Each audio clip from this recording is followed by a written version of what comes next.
Olá, olá, 14 de abril de 2021, confira as principais notícias desta quarta-feira que já começou. A Anvisa tem até o fim do mês para se manifestar sobre importação de vacina pelo Maranhão. Trabalhadores de empresa de transporte que atende a zona rural e área Itaquibacanga continuam de braços cruzados. Veja ainda os gols de Santos e São Lourenço pela pré-Libertadores e a expectativa para o superclássico Moto e Sampaio hoje à noite. Fique ligado na TV Difusora e tenha um bom dia, Maranhão.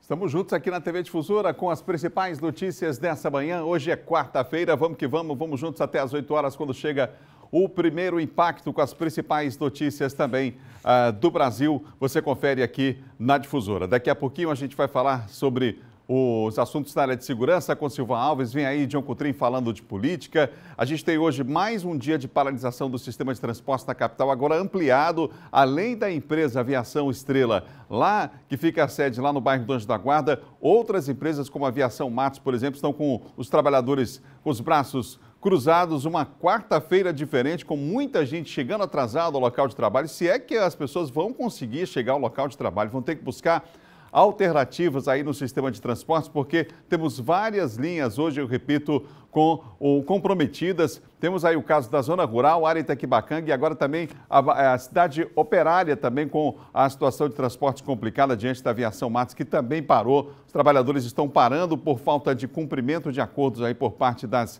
empresas, e a gente vai acompanhar aqui durante o nosso Bom Dia e trazer informação ao vivo para você, saber quais são as linhas, quais os bairros que estão sendo atingidos por essa paralisação. Hoje, nessa área, eu repito, da aviação, atendida pela Aviação Estrela, já é o segundo dia de paralisação, transtornos aí, paradas superlotadas e as pessoas com dificuldade de se locomover por conta aí dessa situação relacionada aos trabalhadores do sistema de transportes aqui da capital. Já já todas as informações ao vivo para você aqui no nosso Bom Dia. São 7h02, 7h02, e olha, a Anvisa tem até o final deste mês para decidir sobre a importação da vacina Sputnik, a vacina russa, contra a Covid-19, pelo estado do Maranhão. O prazo acaba de ser fixado pelo ministro Ricardo Lewandowski, do Supremo Tribunal Federal. Através das redes sociais, o governador do Maranhão, Flávio Dino, comentou sobre a decisão do ministro Lewandowski, que deferiu a liminar pedida pelo Maranhão. A análise do pedido, segundo o comunicado, deve ser feita até 28 de abril. O governo do Maranhão negociou 4,5 milhões de doses da vacina produzida na Rússia. O imunizante possui eficácia comprovada superior a 90% e já é utilizado em mais de 50 países. Na decisão, o ministro autoriza o Estado a importar e distribuir o imunizante à população local. O secretário de Saúde diz que a situação foi provocada por excesso de burocracia. Apesar da vacina estar sendo utilizada já em 40 países, está sendo utilizada no México, está sendo utilizada na Argentina, está sendo utilizada na Rússia, tem registro definitivo em outras agências, não se sabe por qual razão a própria Anvisa resolveu burocratizar a entrada dessa vacina no país. Nós vamos falar sobre esse assunto agora aqui no Bom Dia. Vamos conversar com o Procurador-Geral do Estado, Rodrigo Maia, que está comigo aqui falando ao vivo para todo o Maranhão, aqui na TV Difusora, sobre esse assunto. Claro que a decisão foi tomada ontem à noite, temos aí dúvidas em relação ao assunto e está aqui o Procurador-Geral com a gente. Procurador, bom dia. Bom dia, Adalberto. Bom dia aos telespectadores da TV Difusora. Qual é a base legal para o pedido dessa ação que foi feito pelo Estado do Maranhão?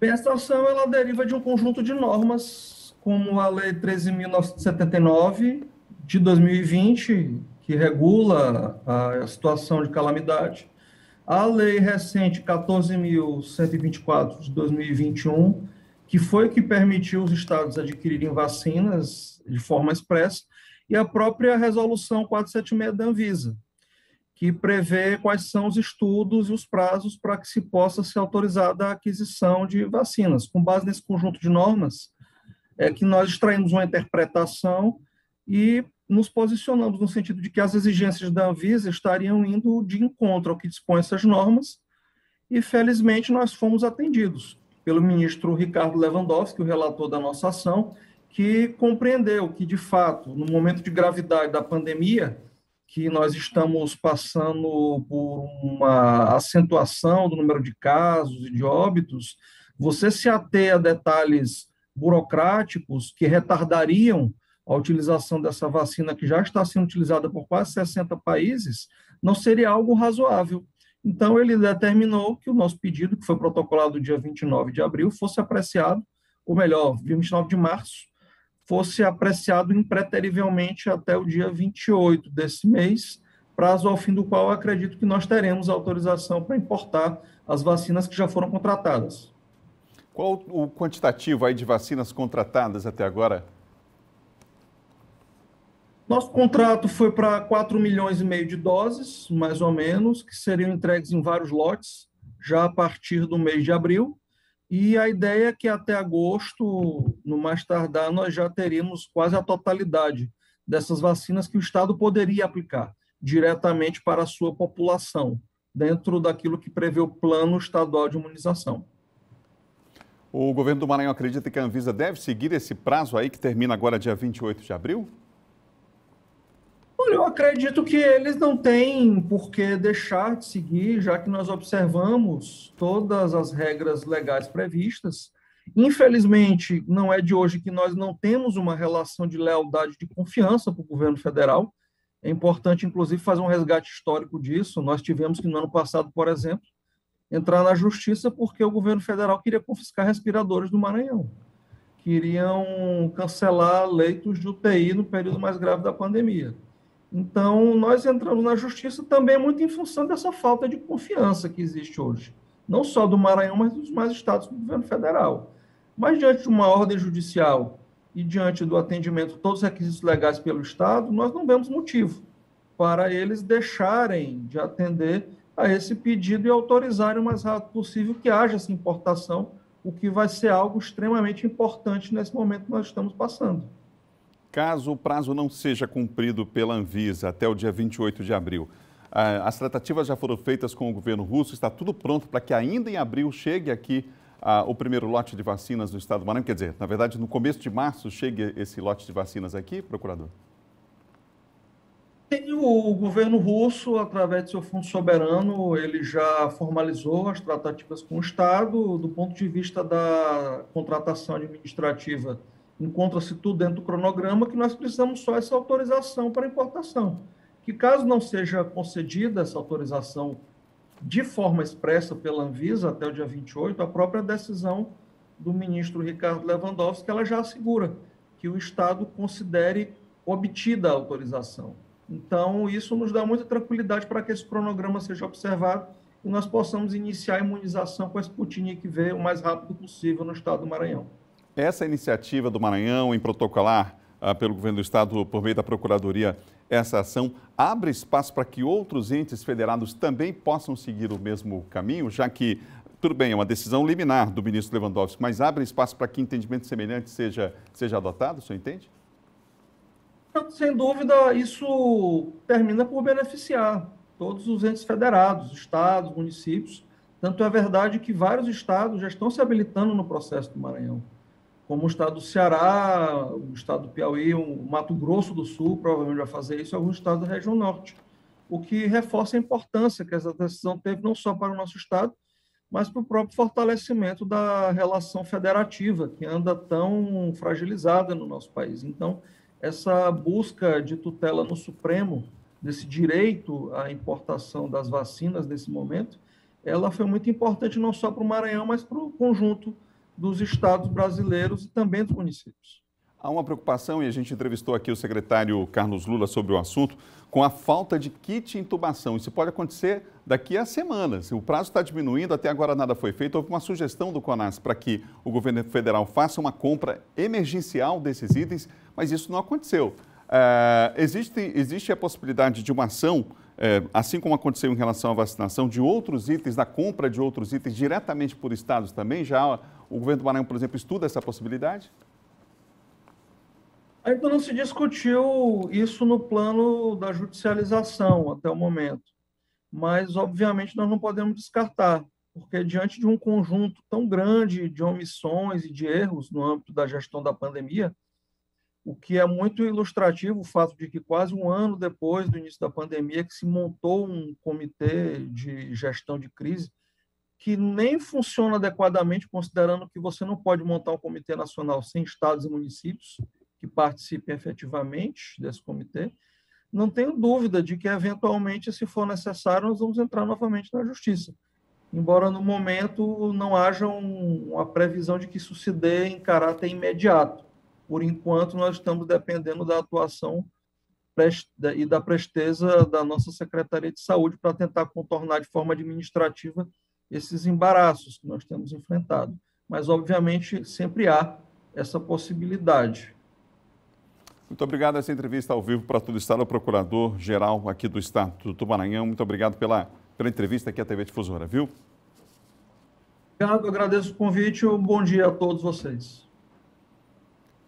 Portanto, falamos aqui ao vivo, trazendo detalhes para você sobre essa decisão tomada recentemente, foi ontem à noite, pelo ministro Lewandowski, que o Maranhão pode comprar, portanto, pode finalizar, pode dar sequência a esse processo relacionado a compras de vacinas, no caso a Sputnik V, a vacina russa, caso a Anvisa não se manifeste até o dia 28 de abril, portanto, o prazo termina agora no final desse mês. Eu, fazendo uma correção, falei março, mas na verdade é maio, né? Então, a contratação sendo feita, a Anvisa tem até 28 de abril para se manifestar. Então, significa que no começo de maio, esses lotes já podem ser contratados. Já houve uma negociação aí, eu repito, de 4,5 milhões de doses dessa vacina produzida pelo Instituto Russo Gamaleya, e a possibilidade de chegada em lotes, né, divisão em vários lotes aí dessas vacinas chegando aqui ao estado do Maranhão. É uma boa notícia. A medida liminar, em caráter liminar pelo ministro Lewandowski do Supremo Tribunal Federal, mas abre espaço para que outros estados também venham agir dessa forma e não está descartada a possibilidade que outros itens possam também compor, de repente, uma ação protocolada pelo governo do Maranhão para compra de outros itens. Eu falei ainda há pouco de kit intubação, que a gente sabe que está faltando, né? Uma contagem regressiva, infelizmente, para o término. A rede privada, por exemplo, já solicitou à rede pública esses kits intubação e também o oxigênio. São itens fundamentais nesse momento emergencial, nesse momento grave que vivemos da pandemia em todo o país. No Maranhão não é diferente. São 7 horas e mais 12 minutos. 7h12. A gente vai acompanhar agora os números da vacinação aqui na capital do estado do Maranhão. A gente tem aqui os números: 763.453 no estado, em São Luís, 158.641 é o número, portanto, de doses da vacina distribuídas aqui no estado do Maranhão. A gente continua falando da pandemia aqui no Bom Dia. A gente agora vai trazer os números relacionados ao último boletim da Secretaria de Estado da Saúde. O Eduardo Bueno está com a gente para atualizar essas informações, inclusive também da ocupação de leitos de UTI, que fica aí, claro, a preocupação e o alerta sempre ligado neste momento. Bom dia, Bueno. Oi, Adalberto, um ótimo dia para você, bom dia para todo mundo que nos acompanha. A gente apresenta esses dados todos os dias aqui no Bom Dia Maranhão, principalmente para alertar a população, né, de como está neste momento a situação da pandemia. Com o passar do tempo, a gente vai se acostumando com os números e acaba, em muitas vezes, segundo especialistas, considerando que a pandemia acabou, mas não acabou e, inclusive, os dados são bastante preocupantes. Neste momento, desde o início da pandemia, foram confirmados, então, 251.676. São pacientes que testaram positivo para a Covid-19. O número de casos ativos nesse momento são pessoas que estão passando por tratamento, seja em unidade de terapia intensiva, recebendo tratamento em casa ou enfermarias. Esse número é 17.494. O número de óbitos, infelizmente, é 6.647, novos casos 114 na Ilha de São Luís, 48 em Imperatriz, 646 nas demais regiões. O número de pacientes recuperados, de pessoas que conseguiram vencer a Covid, é 227.535. Agora, Adalberto, como você bem disse, nós temos também dados sobre a ocupação de leitos de UTI, começando aqui pela capital, do total de 271 leitos disponíveis, 240 estão ocupados, ou seja, existem 31 leitos livres. A taxa de ocupação ainda é muito alta, viu? Acima de 80%, 88,56% de ocupação. taxa de ocupação de leitos de UTI em Imperatriz deu uma melhorada, viu? A gente vinha de uma sequência de ocupação acima dos 90%, lá são 72 leitos disponíveis, 56 estão ocupados, 16 estão livres. Então, a taxa de ocupação agora diminuiu para 77,78%. Nas demais regiões, a situação é um pouco melhor, nós tínhamos 243 leitos disponíveis para quem tivesse com uma situação mais grave da Covid-19 e a taxa de ocupação é 159, com 65,43% dos leitos ocupados. Eu volto ao estúdio do Bom Dia Maranhão com você, Adalberto Melo. Obrigado, Bueno, pelas informações. Você ligado aqui no Bom Dia nesta manhã, são 7 horas e mais 15 minutos. 7h15, você ligado com a gente. Daqui a pouquinho vamos falar ao vivo, mais uma vez, lá da área do Anjo da Quarta. Continua a paralisação, eu repito, dos ônibus que atendem a zona rural, a área Itaquibacanga e outros bairros da cidade também. Hoje, com a ampliação do número de trabalhadores, infelizmente com os braços cruzados aí por conta desse impasse com as empresas. Daqui a pouquinho o Eduardo Ericeira vai trazer informações ao vivo para você. Mas eu repito, já há hoje uma situação bastante complicada para quem depende do transporte público aqui na capital, nessa manhã de quarta-feira. Vamos para a região Tocantina, vamos lá para a Imperatriz com o Geisel Nascimento, que tem os destaques do dia de hoje. Olá, Geisel, bom dia. Bom dia, Adalberto Melo, bom dia a todos que estão ligados acompanhando a nossa programação. A gente começa destacando, Adalberto, que de acordo com o boletim epidemiológico da última segunda-feira, dia 12, apenas 43% dos vacinados aqui na cidade voltaram para tomar a segunda dose da vacina contra a Covid-19. Em números, dos 25.890 imunizados, apenas 8.377 já receberam as 2 doses. O número é preocupante porque a maior parte das vacinas destinadas para a Imperatriz, até o momento, é da Coronavac, que tem um intervalo entre 15 e 28 dias de uma dose para outra. A vacina da AstraZeneca, utilizada para imunizar apenas 6 mil pessoas na cidade, tem um intervalo de 3 meses. A data para o retorno foi preenchida no cartão de vacina no dia em que foi aplicada a primeira dose. O atendimento da população que precisa tomar a segunda dose da vacina continua ocorrendo em 4 pontos da cidade, das 9 horas da manhã até as 5 horas da tarde. Na modalidade drive-thru, em 2 endereços, na Universidade Selma, na Rua Barão do Rio Branco, na Faculdade Fert, no bairro do Barcuri. Na modalidade presencial, na Escola Maria Francisca Pereira, ao lado do Cemitério Campo da Saudade, e na Escola Madalena de Canossa, no Parque Santa Lúcia. E também uma boa notícia, Adalberto, o Hospital de Campanha do Centro de Convenções já realizou mais de 600 atendimentos com quase um mês de funcionamento. O número representa os atendimentos no ambulatório e internações nas enfermarias e UTIs. A parceria entre a Associação Comercial e Industrial de Imperatriz, Secretaria de Estado da Saúde, Secretaria de Estado da Indústria, do Comércio e da Energia, Agensul, e também de uma empresa particular, promoveu a construção do Hospital de Campanha no Centro de Convenções em 15 dias, iniciando o atendimento em 9 de março. Segundo os dados da Secretaria de Estado da Saúde, de 9 de março a 6 de abril, o hospital de referência atendeu 401 pacientes no ambulatório, 186 em enfermaria e 41 em unidade de terapia intensiva UTI. Até o momento, já foram registradas 116 altas. Toda a estrutura do hospital montada, de ambulatório com 10 leitos de UTIs e 40 leitos de enfermaria, conta com o apoio de 194 profissionais atuando na linha de frente no combate à pandemia nessa unidade de saúde.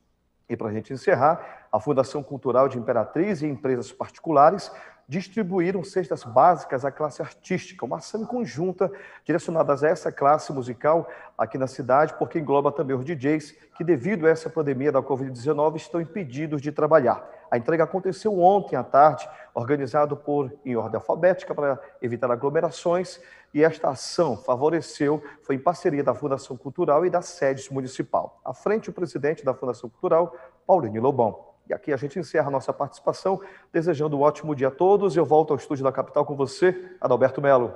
Obrigado, Geisel. Bom dia. São 7 horas e mais 19 minutos, 7h19, você ligado aqui no Bom Dia Maranhão. No próximo bloco, nós vamos voltar a falar sobre a paralisação dos trabalhadores do sistema de transporte aqui da capital, Aviação Estrela, que atende a área Itaquibacanga, a zona rural. Hoje também com a Aviação Matos, que também aderiu a essa paralisação. A gente fala já sobre o assunto depois do intervalo. Tem ainda Silvan Alves atualizando os principais assuntos da área de segurança. A gente volta já, um instante só, temos imagens ao vivo, inclusive, olha só, da área Itaquibacanga nesse instante, os rodoviários parados aí e as paradas de ônibus completamente lotadas, principalmente nessa região. A gente volta já com os detalhes, um instante só.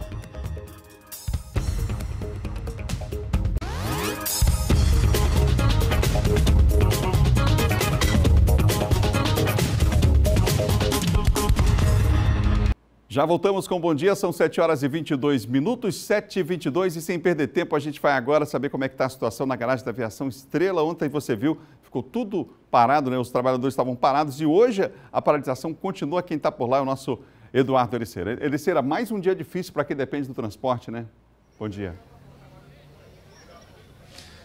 Pois é, Adalberto. Muito bom dia a você, bom dia a todos que acompanham o Bom Dia Maranhão. A gente, inclusive, mais uma vez, assim como ontem, veio aqui para a garagem da Aviação Estrela, que fica na área Itaquibacanga, nas proximidades do bairro Dom Anjo da Guarda, que é um dos principais bairros da área Itaquibacanga.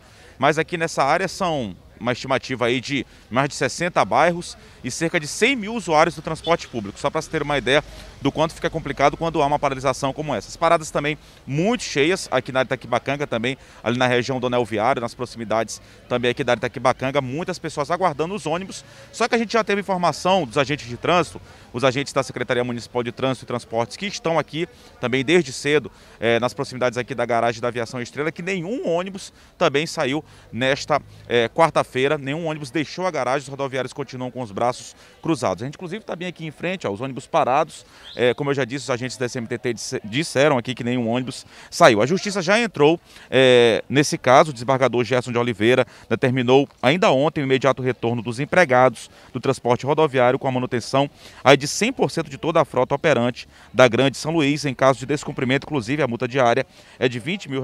Na decisão ficou determinado ainda que é vedada a prática de protestos alternativos que prejudiquem o andamento dos serviços prestados. O magistrado, contudo, não determinou que a empresa Aviação Estrela, alvo da paralisação e protesto dos trabalhadores, pague os salários reclamados pelos grevistas. A gente lembra aí que a reivindicação são de salários atrasados. Aqui já tem muita gente concentrada. Vou pedir aqui para o nosso repórter cinematográfico, o Joel, os trabalhadores, os rodoviários permanecem aqui com os braços cruzados a essa reivindicação justamente contra o pagamento de salários atrasados, hora extras. Enfim, são muitas reivindicações envolvendo questões trabalhistas. Adalberto, a gente chama a atenção entre as áreas mais prejudicadas estão justamente a área Itaquibacanga, também bairros como Coroadinho, Santo Antônio, Caratatila, que ficam aqui nas extremidades, né, nas proximidades da área Itaquibacanga. Chamamos também a atenção para a Aviação Matos. Você falou, Adalberto, funcionários também da Aviação Matos, que é outra empresa que opera no transporte público aqui da capital São Luís. Também a gente tem informação que paralisaram as atividades. Outra informação importante, as viaturas da Polícia Militar e também da SMTT na altura da barragem do Bacanga, bem próximo aqui, já na área Itaquibacanga. Isso é por conta, segundo agentes da SMTT, a gente também já obteve essa informação, de um protesto que seria realizado, pelo menos estava sendo organizado aí pelas redes sociais, do setor cultural, profissionais que trabalham no setor cultural. Por conta disso é que foram aí policiais militares e agentes de trânsito deslocados lá para a barragem do Bacanga, mas quando a gente passou por lá não acontece nenhum tipo de protesto, mas as viaturas já se encontram no local. Por enquanto aqui a paralisação está mantida, o sindicato vem acompanhando e também dando todo apoio aos rodoviários. A gente volta com você, Adalberto, desejando uma ótima quarta-feira a todos. Obrigado, Eduardo. Qualquer coisa você volta a chamar a gente aí, se for preciso, lá da área Itaquibacanga, ali na barragem, enfim. Nosso Eduardo vai estar atento, circulando pela cidade, a qualquer momento pode voltar com outras informações, já que havia essa expectativa aí, eu repito, dessa manifestação, mas no momento não acontece, apenas a polícia que está por lá para tentar garantir o direito de ir e vir das pessoas. Situação bastante complicada essa, para o usuário do transporte, para o trabalhador também, né, gente, que sofre muito. A medida de paralisação é uma das últimas aí, um dos últimos recursos, né? E há uma decisão da Justiça também, mesmo com a decisão da Justiça para volta ao trabalho, você viu aí, os ônibus continuam na garagem, agora ampliada essa situação para outra empresa, pelo menos mais uma empresa aqui na capital fazendo paralisação nesta quarta-feira. São 7 horas e 26 minutos, olha só, os trabalhadores estão aí unidos, ninguém entra, ninguém sai, todo mundo aí, os ônibus estão lá parados.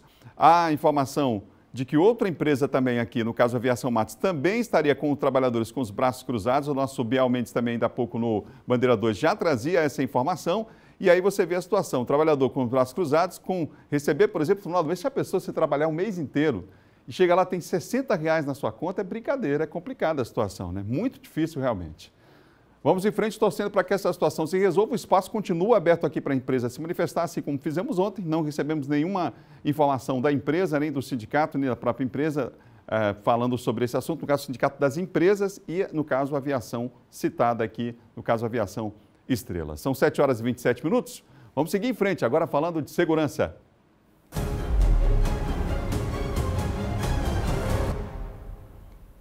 Silvan Alves está comigo aqui. Bom dia, Silvan. Bom dia, Adalberto. Bom dia a todos. Ô Silvão, a polícia conseguiu localizar um veículo que estava sendo utilizado por suspeitos na prática de vários assaltos aqui na capital? Exato, esse veículo ele apareceu em vários assaltos, inclusive tem imagens que foram captadas lá no Turu, de um assalto em andamento. Eles invadem lá um estabelecimento e saem correndo para dentro do carro. Depois esse carro apareceu, esse assalto aconteceu no Turu, na região do Coatrac, na região da Coab. E por último, já o pessoal essas são as imagens do assalto, onde eles estavam lá, e você pode observar que eles correm, que o carro é o mesmo carro. E aí depois eles foram já interceptados pela polícia, ali já na região lá da Vila Brasil, lá próximo ao São Bernardo, ali João de Deus, e lá eles fugiram, abandonaram o carro, entraram numa casa, fugiram, e o pessoal fez a apreensão do veículo e encontrou também a certa quantidade de droga que foi apresentada na delegacia juntamente com o veículo apreendido. Ninguém foi preso, mas um desses indivíduos aí, ele foi identificado, ele tem várias passagens pela polícia, inclusive por crime de roubo. A Polícia Civil do Maranhão, com apoio operacional da Polícia Militar, deflagrou a Operação Gapara Segura, bairro do Gapara, preciso ali, área de Itaquibacanga, né? Isso, na área de Itaquibacanga. Essa é uma segunda etapa dessa Operação Gapara Segura, realizada pela seccional, lá que tem à frente do delegado Paulo Arthur, e mais a superintendência da Polícia Civil da capital. Foram 8 mandados de prisão cumpridos, prisão temporária, mais um flagrante, porque uma pessoa foi autuada em flagrante porque estava com essa arma lá, foi encontrado com revólver, e tudo isso é resultado de investigação que vem sendo feita para combater ações de uma facção criminosa. Esses indivíduos aí que foram presos, eles seriam responsáveis por um atentado que aconteceu num campo de futebol, numa várzea, onde haviam vários jovens, inclusive um garoto de 13 anos foi baleado quando eles estavam à procura de integrantes, rivais, e acabaram atirando nessas pessoas que nada tinham a ver. Então, eles estão respondendo por isso, já uma parte tinha sido presa e agora foram mais 8 mandados que acabaram sendo cumpridos aí pela polícia. Obrigado, Silvão, pela participação aqui. Ok, bom dia, Adalberto. Obrigado a você, obrigado a todos. E até hoje comprar um presente para te dar, porque hoje é aniversário do Silvão, gente. Tá de parabéns, Silvão. Não comprei o presente porque você não vai ter aquele tradicional encontro na sua residência por conta da aglomeração, né? Não pode aglomerar. Não vai ter aglomeração, não pode ficar ter, sem presente. Exatamente. Muita saúde, Silvão. Obrigado, meu irmão. Obrigado para você também. Saúde, muita paz. Obrigado. Silvão Alves aí, um dos aniversariantes do dia, figura, né? Aqui cedinho, 6 da manhã, apresentando o Bandeira 2 para você. São 7 horas e mais 30 minutos, 7h30 agora. A Associação Médica Brasileira lançou um protocolo que estabelece prioridades para quem deve ter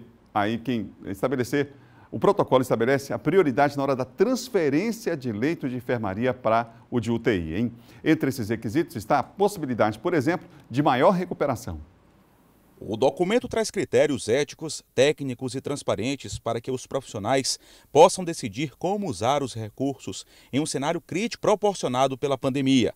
Faltam leitos de UTI e com a superlotação em muitas unidades, pacientes podem ficar sem um atendimento adequado. Para o presidente da Sociedade Brasileira de Infectologia, o documento vem para dar um suporte à equipe médica. Então o protocolo ele vem nos ajudar, vem nos dar apoio para que a gente possa saber qual a melhor pessoa, qual a pessoa que deve ocupar aquele leito e usar daqueles recursos que nós estamos tendo naquele momento. Entre os critérios para decidir entre os pacientes que vão receber o tratamento intensivo está a possibilidade de recuperação, ou seja, aquele paciente que tiver mais chances de sobreviver à doença e aos métodos de tratamento terá prioridade. É levada em consideração também a gravidade dos quadros de saúde e doenças em estágio avançado que possam reduzir as possibilidades de sobrevivência. A idade não faz parte dos critérios de decisão. Segundo o presidente da Associação Médica Brasileira, o documento não é obrigatório a ser seguido, mas ele acredita em uma boa adesão por parte da categoria. Esse documento, como já foi bem dito e repetido aqui, é um documento normativo, é um documento orientativo. Ninguém está obrigado a segui-lo. Recomenda-se, até embasado na racionalidade que foi usada para sua construção, recomenda-se que ele deva ser seguido. Mas isso é de livre-arbítrio, né, das instituições hospitalares, das unidades de UTI. O documento surge em um momento ainda muito delicado da pandemia, com altas taxas de ocupação de leitos, tanto na rede pública quanto na rede particular. Para o presidente da Sociedade de Terapia Intensiva do Maranhão, o novo protocolo é fundamental para a tomada de decisões da equipe médica. Ainda segundo o médico intensivista, isso não quer dizer que as pessoas infectadas pela Covid não terão direito a um tratamento digno. Esse documento é para ajudar os colegas. Então, no momento de crise, no momento que nós não temos o número de leitos disponíveis, que vários pacientes estão sendo internados em situação de Covid crítica, em centros cirúrgicos, em pronto-atendimentos, em enfermarias, por não disponibilizar de vagas de UTI, é uma maneira da AMB, sendo a nossa entidade coordenadora de todas as sociedades médico-científicas, ajudar o colega que está na ponta, que às vezes é ele que está numa central de leitos para disponibilizar uma vaga em centenas que estão pedindo.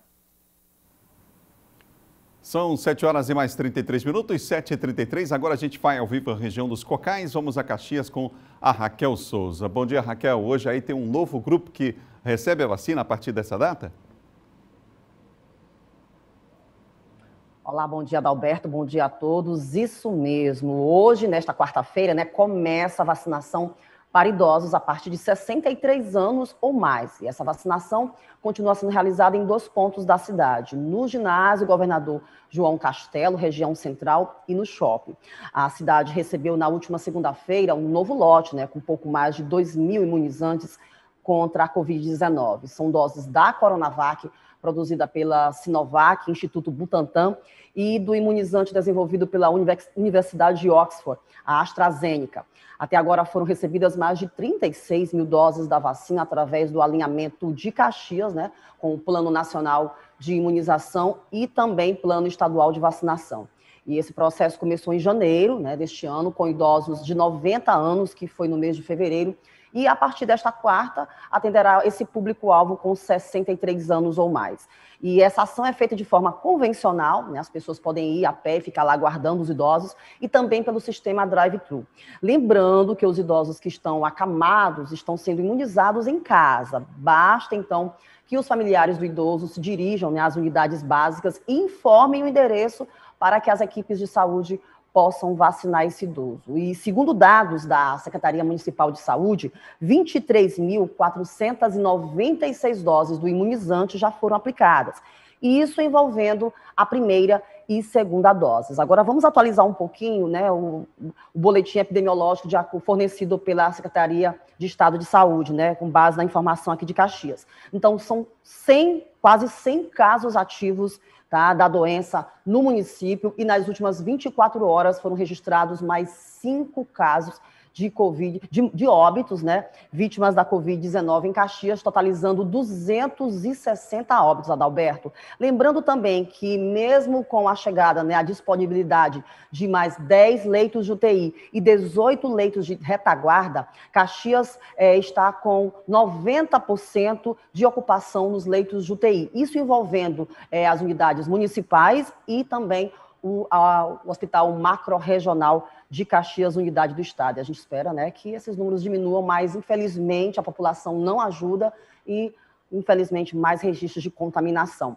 Voltamos com você, Adalberto, desejando uma ótima quarta-feira a todos. Obrigado, Raquel. Ótimo dia, ótima quarta-feira para todos aí em Caxias também. A situação é grave ainda, gente. São 7 horas e mais 36 minutos. A pergunta que eu faço agora é: será que vai chover? Imperatriz é a segunda maior cidade do estado, você já sabe, mas qual é a previsão do tempo para hoje? Predomínio de muitas nuvens, pancadas esparsas de chuva durante a manhã e à tarde também. Mínima por lá de 24, máxima de 33. Nesse momento, olha só, tempo meio nublado lá em Imperatriz nessa manhã. Imagem do centro da cidade, imagem que você tem aí do alto, para uma boa perspectiva aí do centro da cidade de Imperatriz, recebendo o nosso abraço de toda a equipe aqui do nosso Bom Dia. Capital maranhense hoje, São Luís, predomínio de tempo nublado, pancadas esparsas de chuva a qualquer momento e poderão ser acompanhadas de trovoada. Previsão de trovoada hoje aqui em São Luís, 25 de mínima, 32 de máxima. Imagens aí você tem da área Itaquibacanga nessa manhã com a temperatura já lá em cima. Açailândia para hoje, sol com algumas nuvens, chove rápido durante o dia e também à noite. A mínima em Açailândia prevista é de 24, a máxima de 32 graus e está aí, o sol já brilhando lá em Açailândia com algumas nuvens aí de chuva aqui, principalmente do lado direito. Imagem do climaauvivo.com para você aqui na TV Difusora. Tem mais 3 cidades, tem sim. Barra do Corda, onde o predomínio de muitas nuvens, pancadas esparsas de chuva durante a manhã e também à tarde a parceria com o LabMet, Laboratório de Meteorologia da Universidade Estadual do Maranhão, que aponta 23 de mínima e 32 de máxima hoje em Barra do Corda. Baixada Maranhense, recebendo o nosso abraço em Pinheiro, predomínio de muitas nuvens, pancadas esparsas de chuva durante a manhã e também à tarde, mínima de 25, agora a máxima 31 graus, é muito quente, né, gente? Caxias. Predomínio de muitas nuvens e pancadas esparsas de chuva isolada a qualquer momento na terra de Gonçalves Dias. Mínima de 24, máxima de 33 graus na nossa bela cidade de Caxias. Vamos para o próximo bloco. O MDB vai abrir discussão com todas as forças políticas sobre sucessão e não descarta a composição nem com o grupo de Flávio Dino. É assunto para João Coutrin já depois do intervalo. São 7 horas e 38 minutos. A gente vai para o intervalo, na volta fala de esporte também, um instante só.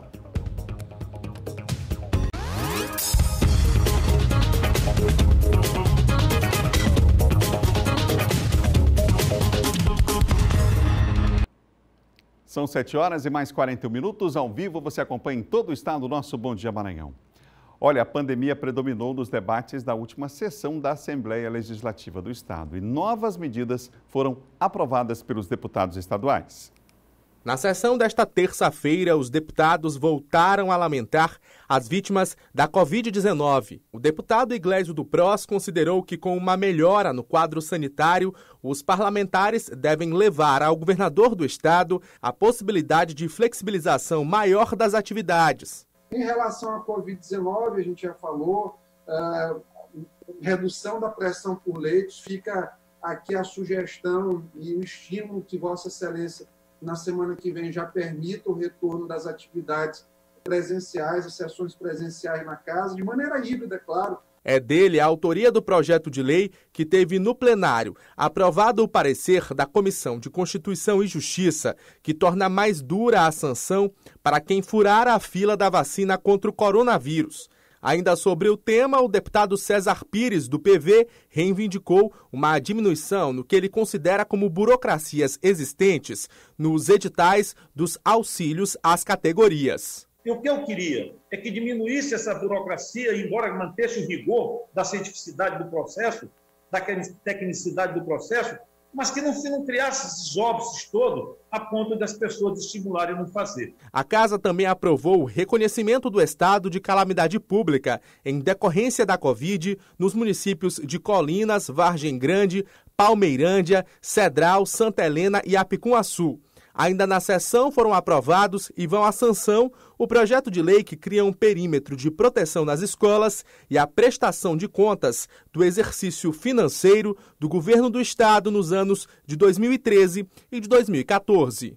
Hoje apreciamos principalmente decretos de alguns municípios decretando estado de calamidade em decorrência da questão da pandemia da Covid-19. Aprovamos hoje, dando assim as condições para que os municípios possam adquirir serviços e comprar insumos de forma a poder combater melhor, atender melhor as pessoas que estão sofrendo com a Covid-19.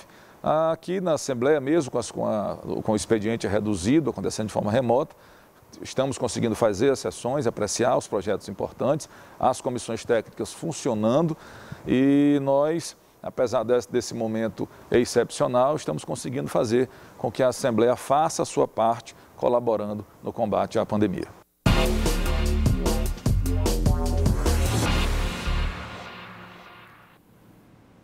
Comigo no estúdio, nosso comentarista João Coutrin. Olá, João, bom dia. Olá, Adalberto. Bom dia a todos. João Coutrin, nosso colunista de política. São 7h44, João. O MDB vai abrir discussão com todas as forças políticas sobre sucessão? Quando fala todas, é todas mesmo? Todas, Adalberto. Todas elas mesmo. A gente vem observando aí, no decorrer dos dias, vários partidos já até declarando apoio a alguns candidatos. A gente mostrou aqui vários partidos.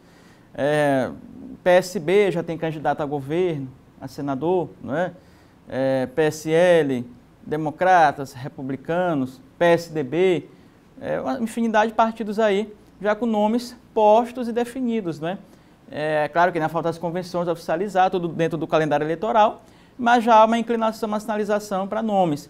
E o MDB também começa a entrar no debate, O MDB o Roberto Costa, que é o vice-presidente estadual, ele tem dito que vai conversar com todo mundo. Né? E quando a gente fala assim com todo mundo, nós pensa, o que ele quer dizer com isso? Né? Primeiro, o Roberto disse que o MDB não terá candidatura ao Senado. Ou seja, o que indica que pode compor com o governador Flávio Dino, apoiar o Flávio para o Senado. Já imaginou o MDB apoiando, né, o Flávio Dino para o Senado? É uma possibilidade. O Roberto Costa disse que não descarta isso, até porque hoje o partido na Assembleia está muito alinhado com o governo. Né? Saiu do bloco de oposição, o Roberto Costa esteve recentemente reunido com o governador Flávio Dino, e essa possibilidade do MDB apoiar o governador Flávio Dino para o Senado. Em relação ao governo, o Roberto Costa diz que a ex-governadora Rosiana pontua bem nas pesquisas, vem liderando, não é? É o nome forte do partido, mas que não há um desejo por parte dela de concorrer ao governo. A ex-governadora vai disputar um mandato de deputado federal, provavelmente. E também abre a possibilidade, ou seja, o MDB talvez não tenha candidato próprio nem ao governo nem ao Senado fazendo composições. Apesar, Adalberto, de alguns nomes dentro do partido que desejam, né? O próprio Hildo Rocha, ele é deputado federal, tem esse desejo de ser candidato a governador, apenas para citar um dos exemplos do partido. Mas a gente lembra da campanha passada, das eleições aqui na capital maranhense, o MDB formou chapa com o PDT, né, com democratas, em torno da candidatura do Neto Evangelista, somando ainda mais o PSL e os outros partidos. No passado, o MDB já teve lado a lado com o PT. Exatamente. Partido dos Trabalhadores Partido dos Trabalhadores no Maranhão. E, então, ou seja, o partido hoje ainda avalia, discute, né, vai dialogar ainda com as forças, mas nada não é impossível aí. O partido está numa chapa com o governador Flávio Dino, ou quem sabe o MDB apoiar o Everton, né, já que estiveram juntos nas eleições municipais, aqui em São Luís, por exemplo. Há essa possibilidade aí, mas o Roberto disse que nada vai ser definido ainda, até porque há uma eleição interna dentro do partido, Adalberto, né? Ainda esse ano, lá por volta de junho, julho, há a possibilidade da ex-governadora Rosiana Sarney assumir o comando do partido. Ela já mostrou esse interesse, não é? Então, seria uma composição de forças, ou seja, uma unidade em torno do nome dela para ser a presidente do partido, e a partir daí, né, do escolho do nome da Rosiana, aí começaria a se discutir essas possibilidades de candidatura ao governo e ao Senado no ano que vem. João, para encerrar, o governo deve ter minoria na CPI da pandemia? A oposição aí são 11, né, que comporão a CPI, 11, e a oposição tem 5, tem mais 2 independentes. O certo é que o governo não conseguiu até agora, apesar de tentar controlar a CPI. A grande discussão, Adalberto, agora é o seguinte, né, de que forma ocorrerá essa CPI? Presencial, sem presencial, forma remota. Engraçado, achei curioso, é que alguns senadores, né, da base do governo defendendo o isolamento social, defendendo que só se possa ver essa CPI acontecer depois de vacinarem todos os senadores, vacinarem os jornalistas, né, que cobrem lá, ou seja, adotando as medidas corretas, né? Gente que até pouco tempo ignorava isso. Então, isso vai ser discutido, vai ser colocado em discussão, depois de se formar essas comissões, a escolha dos nomes, de que forma ocorrerá. Alguns avaliam que pode ocorrer sim, né, de forma remota essa CPI, e destacando o seguinte, Adalberto, que foi incluso prefeitos e governadores, mas somente investigação relacionada a recursos federais enviados, né, para esses entes. Então, foi estendida a CPI, agora vai aguardar como ocorrerá, né, os trabalhos dela diante aí desse debate sobre presencial ou não. Obrigado, viu, John? Até amanhã. Até amanhã.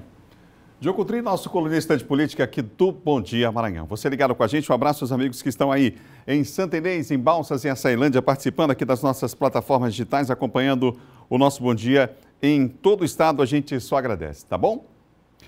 Vem comigo, a informação não para no Bom Dia, vamos juntos. Daqui a pouquinho a gente vai falar de esporte, mas agora a gente vai falar aqui no Bom Dia, fazendo uma entrevista ao vivo com o novo diretor do Detran Maranhão, Francisco Najib. Ele está comigo aqui ao vivo para falar com a gente para todo o estado. Olá, bom dia. Bom dia. O Detran Maranhão, o senhor acaba de assumir, inclusive, o Detran, e a gente tem aqui a notícia, inclusive, de um termo de cooperação que foi firmado para desenvolver aí ações sobre educação para o trânsito. O melhor de tudo é que a educação no trânsito não tem mesmo que ser uma disciplina isolada, por exemplo, na rede pública, que é esse caso aqui, mas tem que ser transversal, né? A gente tem essa necessidade, percebe cada vez mais a necessidade, a importância de se debater esses assuntos, quanto mais cedo, melhor, não? Bom dia a todos os telespectadores da TV Difusora, a todo o estado do Maranhão. Com a permissão do nosso Deus Todo-Poderoso, eu quero aqui iniciar minha fala agradecendo a Ele e agradecendo também a oportunidade de todos da TV Difusora de estarmos aqui hoje conversando com o povo do Maranhão. Exatamente como você falou, a questão da educação do trânsito. O trânsito em nosso país, em nosso estado, ele precisa cada vez mais ser humanizado. E eu firmei recentemente, junto com o secretário Felipe Camarão, uma parceria para a gente incluir na disciplina, incluir dentro da rotina educacional do ensino médio do estado, o material Educação no Trânsito, para que o próprio aluno e filho da família maranhense seja um fiscal, seja um agente multiplicador do trânsito e das regras de trânsito. A partir do momento que o seu filho em casa toma consciência e ciência das regras de trânsito, ele mesmo poderá disciplinar o seu pai ou sua mãe que se cometer algum tipo de irregularidade no trânsito. Então, eu acho que toda a educação ela tem que começar do berço, do início, e é muito importante a educação do trânsito já na rede estadual de ensino, em uma grande parceria que a gente firmou com o excelente secretário Felipe Camarão, que tem desempenhado, tem mostrado inovação, tem se reinventado após essa pandemia, levando educação para dentro da casa das pessoas no momento que a gente precisa estar em isolamento. Esse termo foi assinado exatamente no dia em que entraram em vigor novas regras do Código Brasileiro de Trânsito, né? Claro que o tema é polêmico, aí a gente não tem tempo, inclusive, aqui para esmiuçar hoje todos os detalhes desse código, mas como é que o senhor avalia, em geral, essas novas regras que já entraram em vigor?